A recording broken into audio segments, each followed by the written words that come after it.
చెట్టు కిందున్న సర్పం. ఒకప్పుడు విజయనగరంలో ఒక చిన్న గ్రామం ఉండేది. ఆ గ్రామం దగ్గరలోనే ఒక పెద్ద వృక్షం ఉండేది.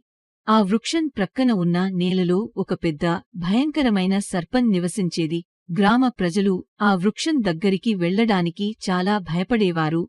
ఎందుకంటే ఆ సర్పం ఎవరైనా దగ్గరకు వచ్చిన వెంటనే కాటు వేస్తుండేది. ఈ విషయం రాజుకి తెలిసినప్పుడు గ్రామ ప్రజలు చెట్టు దగ్గరికి పోవడానికి భయపడుతున్నారని తెలిసి రాజు తెనాలి రామకృష్ణని పిలిపించి సర్పాన్ని చెట్టు దగ్గర నుండి పంపించమని ఆదేశించాడు.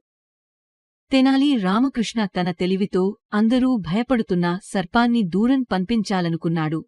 ఒకరోజు తెనాలి ఆ చెట్టు దగ్గరకు వెళ్లి అక్కడున్న సర్పాన్ని చూసి నవ్వుతూ అతని దగ్గరికి వెళ్లాడు. సర్పం కరచడం మొదలుపెట్టినప్పటికీ తెనాలి తన చేతిలో తీసుకువచ్చిన పాల గిన్నెను సర్పం ముందు ఉంచి